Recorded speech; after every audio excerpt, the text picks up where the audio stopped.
like I always say and repeat, that discipleship is basically simple. It's not easy, just simple. Okay? That's why I always keep repeating, it's so simple that God spoke to fishermen. They were able to really take the message, and here we are. Kaya po tayo nandito because there were 12 people that listened to Jesus and understand it quite well. While the people of his time, the one who's really learned, find it hard to understand what he's saying. When you look at it, salvation is God's plan and mission. And in order for God to make salvation understood very well by everybody in the world, He had to make it so simple. Amen? We grew up in a world, whatever religion there is on planet Earth, religion make it complicated for people to go to God. Because ang daming do's and don'ts, di ba? Okay, so the very several weeks we were together, we talked about the insides of our heart, our mind. We talked about how important it is that there needs to be a revolution. That's why before we went into this message of discipleship, we talked about a revolution that had to happen inside our hearts. Because if we say, Lord, I'm seeking you and I wanted change, change doesn't start from your neighbor. It doesn't start from the person sitting down next to you. It starts within us. That's why we talk about the three revolutions, because we say there is such a revolution that had to happen in order for people to change, because it had to start with our mind, the way we perceive things, the way we look at our world, the right perspective we had, because kung yung perspective na sa mundo mali na, then all of that, from morning till the day ends. From the time you were young to the time you're old, and you say goodbye to planet Earth, because mali yung kaisipan natin, mali lahat. That's why it says, what a person thinks of himself, he becomes. And also, it says also, we examine the human heart. It means the issues of our lives starts and emanates from within us. Kung yung puso natin mali, mali rin. That's why I was speaking last week to people dun sa office ng MX3. I told them, one thing I learned from the person that discipled me, Ferdy Cabiling, who became a pastor later, sabi niya, Mel, a lot of people miss heaven by 12 inches. Bang klase, no? That's a statement. How can people all around the world, a lot of us, miss heaven by 12 inches? Eh na lang, oh. Yan, 12 inches. Para bang tinalon mo, hindi mo makuha yung langit. Samantala pwede mo namang, ba't di mo inabutan? Kasi sabi niya, normally, the distance between the top of your heart to the base of your brain is 12 inches. Ha? Yun lang. Top of the heart, base of the brain, normally is 12 inches. 12 inches lang, hindi mo pa naabot yung langit kasi hindi magkasundo yung utak tsaka isip mo eh. Ano ba talaga? You wanna follow Jesus or you don't want? And you understand that if there is really such a change in our heart, our speech, our words, the very things we say would change. Diba? Would you rather say things bad or things good? Would you rather see the good in people even if they're bad? Because if we always see the bad in people, then we will not be able to touch people's life. Because Jesus looked at us and we all fall. Diba sabi nga doon, all of us fail. Diba? We're all sinners. Sabi nga sa Roma, no one did right. Everybody went wrong. When God looks at us, He saw a lot of people who will fail from cradle to grave, from womb to tomb. Talo tayong lahat. And you know what? Jesus looked at us, He looked at us and say words that would give us life. Sabi nga doon, yet when we were sinners, Christ died for us.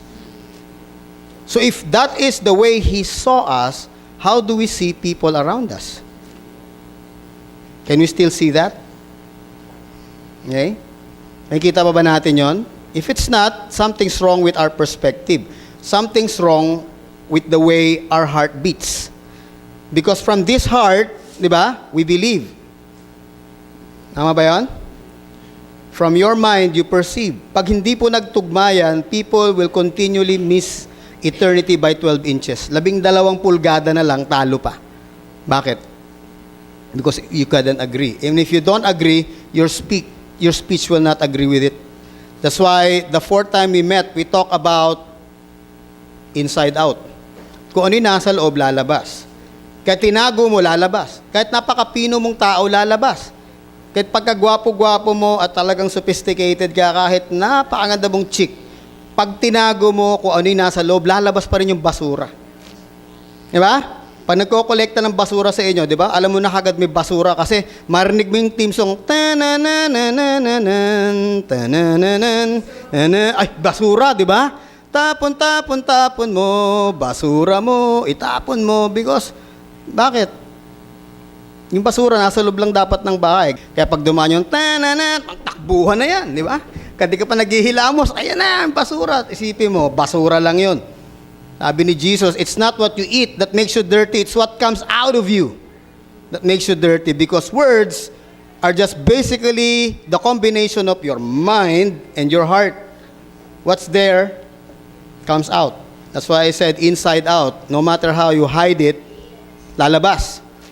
So we better clean it from the inside. Sabi nga ni Jesus sa mga Pharisee, Pharisee, woe to you, you clean the cup outside, you never clean it from within.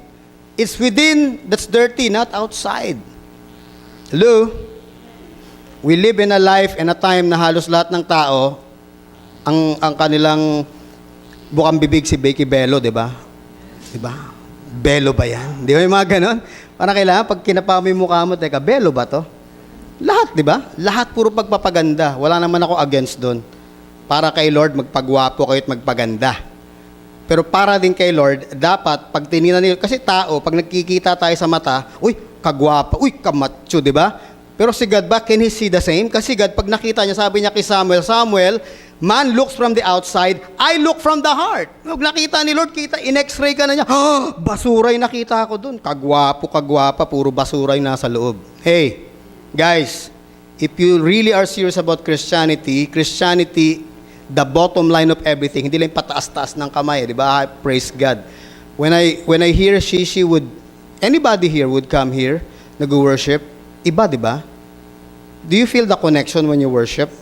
So I always say, come early. So talagang, di ba? Because God is here. And you could feel and experience that because anybody that sings here in front of BCI stage, you know na hindi lang po nag-practice yan. You believe it? You believe that everybody that sings here, more than the ones that are preaching, they are also having the same power and anointing. Amen? Nakuha niyo ba yun? When the power of God comes in a person, naibabato yan sa'yo eh. Kaya ulitin ko, no, you're not here to hear powerful words because I believe, all the more, pagbalik ni Pastor Dave next week, iba na ulit. The degree of that goes higher. Praise God for the word being preached, but praise God for the worship. Amen? Pag dito kapag Sunday, parang suntok ni Pacman yan, left tsaka right, parehas yung lakas. Hindi lang puro preaching, dapat pati worship. So everybody that comes here, the musicians that are playing, they're not just, they're anointed by God. I'm proud of every one of them. Pati yung mga yan, sila Thor, yung mga, hindi po madaling mag-adjust ng sound dyan, sila Bubong. You think it's easy? Amen? Papuntahin mo ako 3 araw dyan, di ko pa rin maayos yung tunog niyan eh. You know why it's important why I'm saying this? Because like I said, I go back to this message last week, simple lang, pero rock. You know what it is? If you want simplicity in your life, allow God to change you from inside out. Because ulitin ko, kahapon, ay nakaraang week, pinag-usapan natin si Jesus at sa Zacchaeus, di ba? The Lord and the lost. Why is it important? Because if you look at Jesus, then you will really understand what the other person would feel. Because it's easy for us to just judge by the label. You look at the person beside you, dali, di ba? You ride a jeepney, pag nakita nakabusango to, siguro punong-puno to ng kasalanan. Tama? Pag nakita mo yung tao, galit lahat, nakikigalit ka rin. Madali makibato eh. Uso man yun noon, di ba? Nalala mo yung binagsak yung babae nakahubad? Sabi nila, sino ang walang kasalanan, please batuhin nyo na. Tapusin nyo na. Di ba? Inuutusan nyo pa akong batuhin, kayo man naglagay niyan. Anybody that doesn't sin, cast the first stone. I give you the blessing. Pero nobody would throw stones at her because they're all sinners. If there's anybody in that circle that can hit that woman, it's Jesus Christ. He had no sin.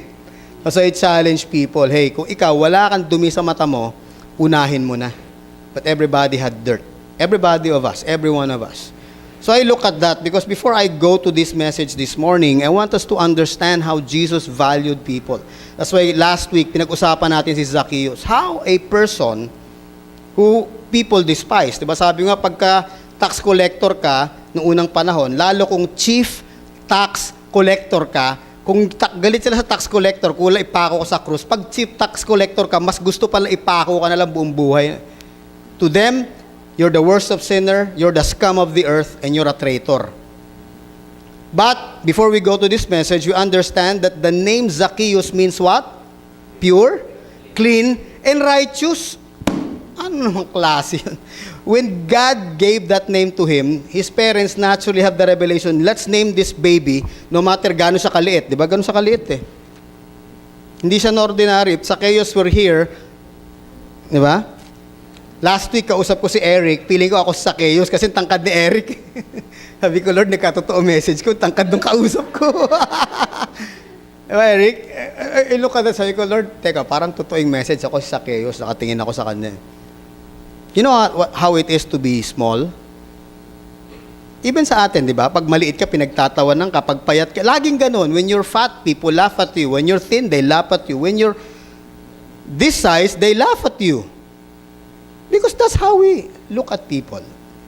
Imagine this guy, he's so gifted, he had a very great name. His name is, what? Pure? It means pure, clean, and the opposite of everything that people want to hit him. He's a traitor, he's a scum of the earth, and a worst of sinner. Wow. The three things they look at him is the opposite three things God saw in this man. Do we see the same with people? Because guys, if we don't see the same with people, that's all of us. Sabi ko nga last week, we are all Zacchaeus.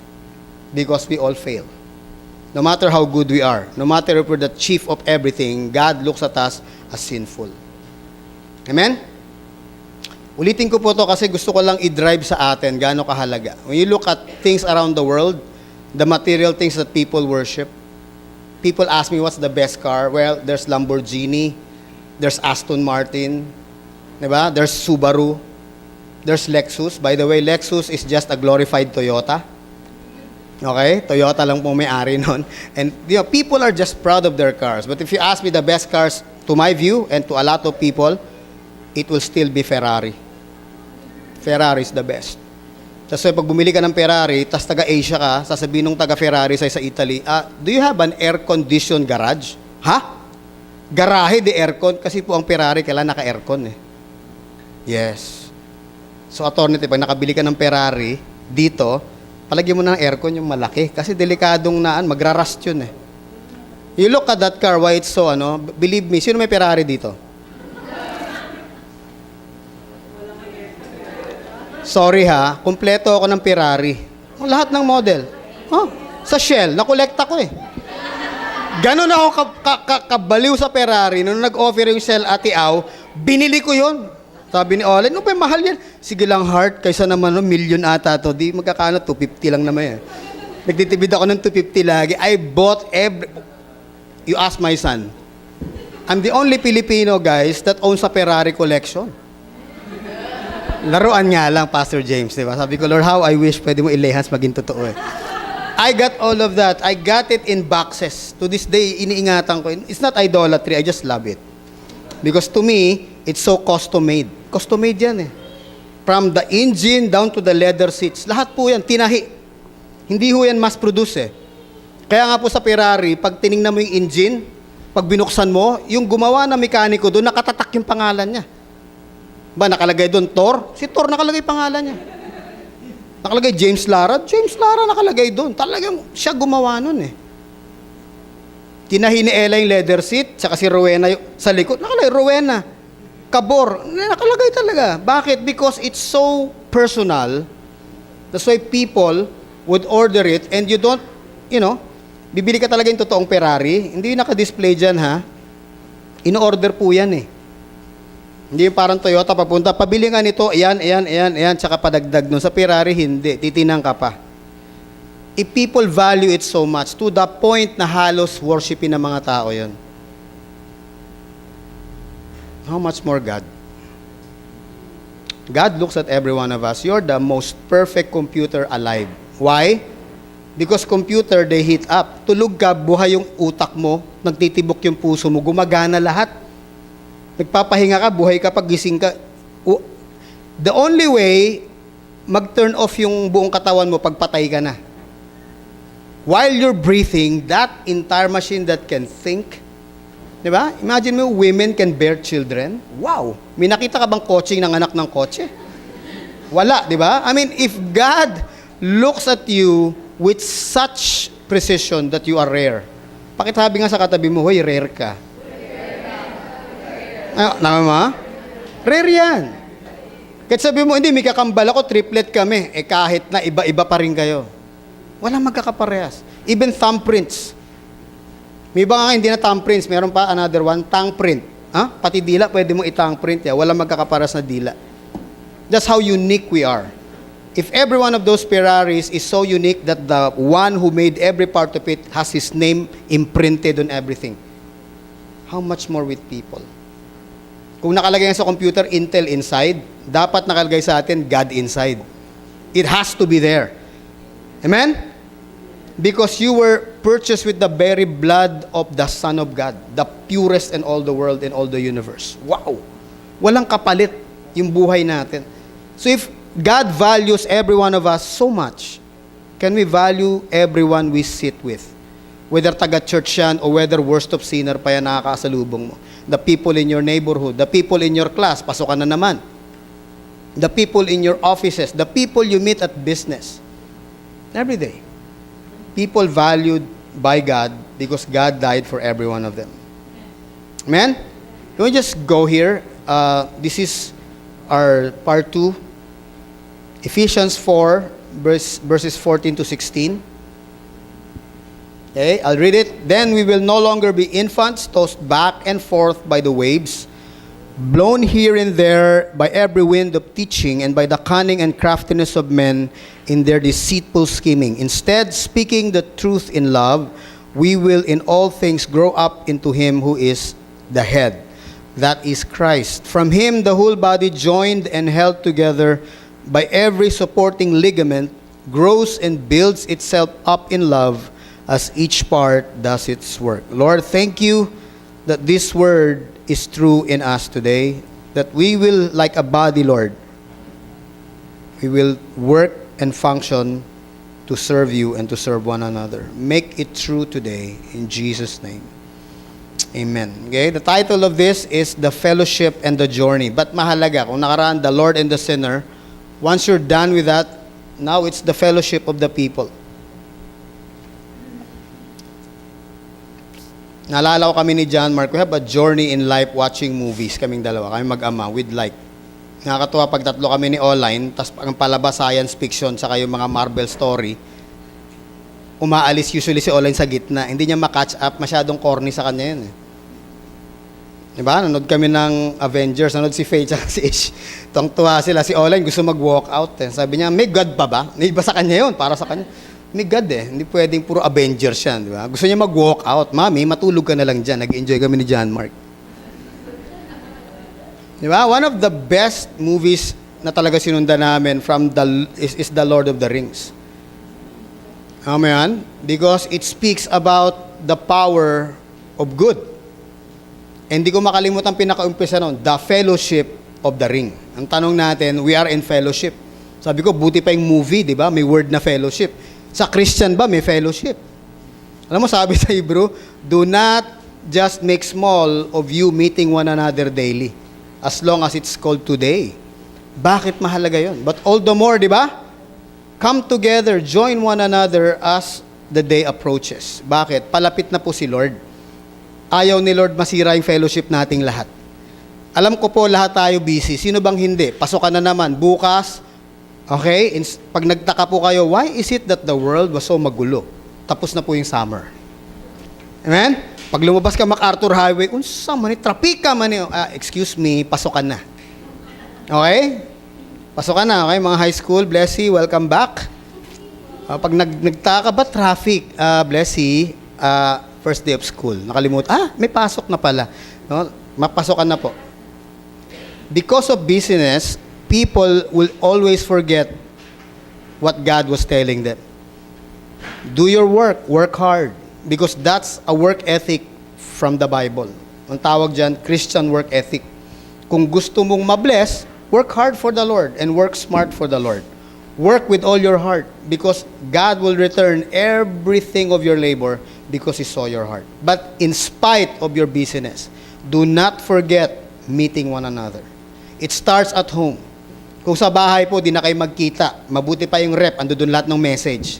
Hi ma'am, be late. Di ba? Nakaganon. Hi sweetheart. Yung mga tao lalo sa Amerika, pag pumunta ka doon, nagkikita sila sa rep, yung harapan, ando lahat ng message eh.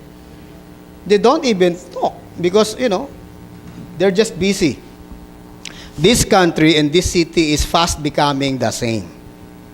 Kung dun po sa bahay, you don't even meet. Buti pa si Sharon, sabi niya pag alas 6, dapat nag-uusap. Yung patalastas ng mommy noodles. Diba dapat church na nagpapaalala nun, hindi mommy noodles, di ba?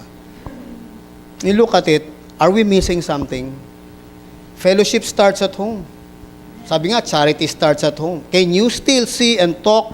And is that person in your house, your family, are they just, one arm's length away from you? Moms and dads, I know you love your kids. Kids, I know it's important to study. Working people, I know you're busy going, cutting the best because career to. Don't forget, for all of the hard work, it's always your family that you return with. When you go out there in class, at work, in your neighbors, realize that you belong to a bigger world and these people, like you, they're also doing their best. Yet for some of them, life is really hard. And for all of them, the need for God exists. Mahalaga yun. Sabi dito, dapat di tayo infants na tinatapon-tapon lang na waves. We go to fellowship. That's the first thing I want to say. Discipleship is simple. It's not easy, but simple. Simple lang po yung discipleship. Diba? Kaya pag sinabing, bakit yung discipleship mahalaga? Because that was the last words binili ni Lord. Tandaan niyo sa Matthew 28, diba? Last word yan. May tao, o kung sino man sa tao sa dulo ng buhay niya, the last words that that person would speak will be the final testament. Tama ba? Pag yung tatay, sinabi niya, eto yung sasabihin niya, lahat pinapakinggan. That's why when people pass away, every last word, pinapakinggan niya, hinahabol niya because huling bili niya yun eh. And usually, yung the last things he said will be the most important. My dad died. He died without me. Nasa Manila ako nun. But when he died, the last words he told my mom was, make sure yung apo niya, si John Mark, will be taken care of. That's why I asked my mom, she's 86. Sabi niya, Dong, you know what? I strive to live every day. It's not just for you and online, it's for John Mark. Because those were the last words your dad told me before he closed his eyes. The last words Jesus said to us was this, go and make disciples. Mahalaga yun. Huling habilin, last will and testament ni Jesus sa ating lahat. Now, if that is Christ, kung sa tao nga mahalaga, how much more with God? That was His last words. Okay? Don't forget me and don't forget one another. No one left behind. Huwag tayong mag-iwan. Mark 1:17-20, sabi niya, come follow me, Jesus said, I will make you fishers of men. At once they left their nets and followed Him. When He had gone a little further, He saw James, son of Zebedee, and his brother John in a boat preparing their nets. Without delay, He called them, and they left their father Zebedee in the boat with the hired man and followed Him. Pag naisip mo, Lord, eto mga to, tinawag mo, di ba? You know what's there? Nung sinabi niya to, hindi malalim, di ba? You don't have to be a rocket scientist. You don't have to be from NASA to understand. Those are simple words. He came and told them, come, follow me. Pansinin mo, when Jesus talked to Peter, He was not just talking to one man alone. He actually, from Peter, talked to every one of them. But kung mahalaga po yung sinasabi ko about the third topic we have about fellowship, because you cannot fellowship by yourself. Pwede ba yun? You ask someone, Josh, may kasama ka? Anong sabihin mo? Meron, kahit nag-iisa ka? A lot of people would say that. A lot of Christians would walk by themselves. After church, they just go out and be by themselves. Ang lupit pa nga ng defense nun eh. Mag-isa ka? Hindi. Kasama ko, apat kami. Sino? Father, Son, and the Holy Spirit. Wow! Perfect fellowship, di ba? Tatlo invisible nga. Gusto rin ni God, may visible kang kasama. We talk about discipleship. Who do you disciple kung wala kang kasunod? Paano ka naging leader kung wala kang member? Although sa mundo, ang daming leader, wala namang member. I'm a leader. Talaga, ha? Where are your members? Somewhere out there. You know why you are a leader? Because people follow you. You know why you are a discipler? Because you have people under you that you're taking care of. Mahalaga yun. So Jesus called them not just a him or a her. Jesus called every one of us, not just you and you, but all of us. Because God wants us to fellowship. Diba? Simple lang naman yan eh. Follow Jesus, fish for the lost, fellowship with other believers. Maliwanag ba yan? A lot of people said, Lord, I follow you because I'm lost. Now I'm following you. I don't care about the lost and I don't care about the saved. I'm just gonna follow you. Wow. Pag tinanong, who's discipling you? Si Lord. Oh, naman. Huli kong alam na dinisciple ni Lord, yung 12, pang 13 ka. Kasi nga si Paul, di nga niya inabutan, di ba? When Paul came to be, Jesus is already in heaven. So you even beat the Apostle Paul because Jesus is really discipling you, ha? All of us are connected to God, but God wants us to connect with one another. Ganun po kahalaga yun. So discipleship is best done in groups. It is a corporate exercise. Groups. Kaya po, ito, suot ko yung t-shirt na to. Ba't ako hindi nagsuot? Because I'm actually wearing the message. B. Yan, no? B group. Diba? Pag nakita nyo yung material natin, what's a B group? It's short for Beraka, which is blessing in English. So, do you belong to any group? We're not talking about small group discipleship. Ito po is a small group discipleship, what we're doing. But to be distinct from other small group discipleship, if you're from BCI, we call it the B group. So as we go out there during the week, meet one another, that's how you will call your group, a B group. Diba? Who's leading you? Pastor James is leading a B group. Clay is leading a B group. Ganon. Whoever that is that's leading it, si Kakay will lead the B group. Or whoever it is in your family that you want to lead. We call it like that because we just don't want to meet. Diba? Ano mo yun? At least pag taga-BCI ka, taga-Bera ka, you call it a B group. Ayoko nang tawagin cell group yung kasi dami cell group everywhere eh. B group. To be distinct, di ba? Amen? Parang karne yan, di ba? Bibili ka ba sa palengke o gusto mo tatak Monterrey? Siyempre, Monterrey na, di ba? Parang medyo social ng konti. So, para pag sinabing distinct ka from others, may B group kami, alam mo, taga-Bera ka. Tama ba yan? So, pag nakita nyo yung letter B na yan, that's where we are, okay? Nagpapatalastas ako, hindi ako kumikita niyan, ha? Pinakita, if gusto niyo magpa-print, kausapin niyo si Josh, tsaka sila Don, si Maya, si Ate Louie, because mahalaga, nasuot natin yung message natin. Okay?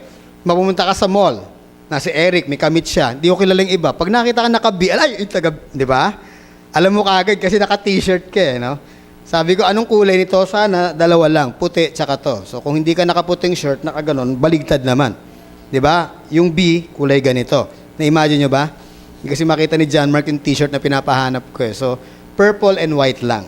Tapos sa likod, nakalagay may hashtag, join the conversation. So, what's it?